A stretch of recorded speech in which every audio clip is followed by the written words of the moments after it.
Hello guys! So let's today discuss the topic of ionization energy.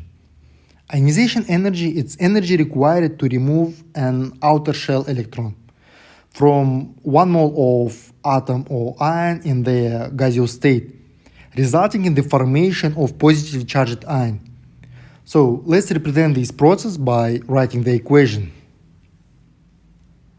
Here you'll find that X represents neutral atom in its gaseous state, energy you will require in order just to remove this electron from this neutral atom, X plus its positively charged ion that will form after you will remove this electron, and E it's an electron. So the ionization energy is typically expressed in unit of energy per mole, such as joules per mole or electron volts per mole. And it's also important to mention that it's property of atom and ion and provides information about the reactivity and chemical behavior. So there will be few factors that will affect ionization energy. The first and the most important is the attraction between the positively charged nucleus and negatively charged electron on the last shell. However, there will be opposite force that will repel these electrons. It will be shielding force when inner energy level provides some shielding or screening effect on outermost electron, reducing the effective nuclear charge that will these electrons on the last shell express. Moving to the trends in the periodic table, you will find that down to the group, ionization energy will decrease. So down to the group, the number of energy levels will increase, and the size of atom will also increase. With increasing the size, the distance between the positively charged nucleus and negatively charged electron on the last shell will increase. So what you will expect if two magnets will move away from each other? Yes, so you will expect decreasing in the magnetic force. The same will happen to the electron, and it will be easier to remove this electron from the neutral atom.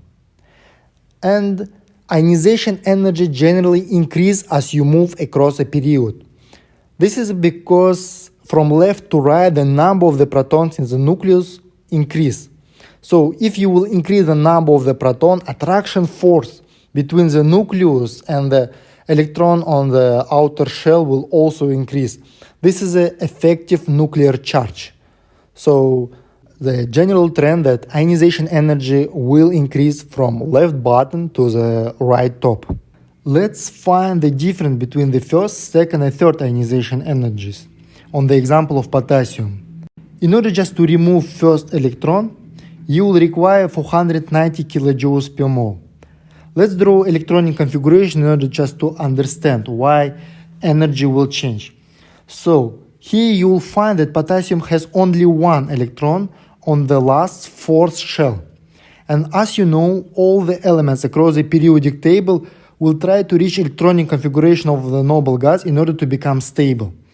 So the potassium, in order just to become stable, will easily donate this electron. So it's easy to remove this electron and you will require the small amount of energy. However, in order just to remove the second electron, you need to destabilize stable electronic configuration. So here will be completed third shell. And you will require 3051 kilojoules per mole. The same situation will happen if you will try to remove third electron. You will require more than 4000 kilojoules per mole, because still you will destroy electronic configuration, you will destabilize potassium, that will cost a lot of energy. So let's look across the second period trend, and as you move from left to right, there is a clear and consistent increase in the first ionization energy. This means that it becomes progressively more difficult to remove an electron from these elements. And the primary factor driving this trend is the increasing nuclear charge. So from left to right, the number of the proton in the nucleus will increase, and it will be more difficult to remove electron because there will be higher attraction between the nucleus and electron on the last shell. Another contributing factor is the electronic configuration. Elements in the same period have the same number on the energy level. So here you will not expect significant increase or change in the size and distance between the nucleus and electron. However, the most important here is exceptions. There is some deviation from the trend. For example, the first ionization energy of boron is slightly lower than that of beryllium, and the first ionization energy of oxygen is slightly lower than that of nitrogen. This exception can be explained by electron configuration and electron repulsion effect.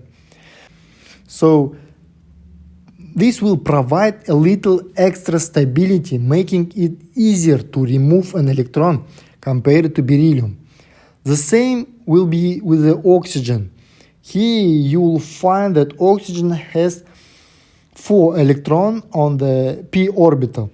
So if you will remove 1 electron from the oxygen, it will be the same as electronic configuration of the nitrogen with half-filled p orbital. Let's provide extra stability for the atom. So on the example of neon and sodium, I want to show you the difference between the ionization energy across the group. So here you'll find that electronic configuration of the neon, they completed second shell, while sodium has 1 electron on the last third shell. It will be significantly easier to remove this electron from the sodium because the distance between the nucleus and electron on the third shell will be longer than the distance between the nucleus and electrons on the second shell of neon. And there are only 1 electron on the last shell. That's why this difference will be so significant.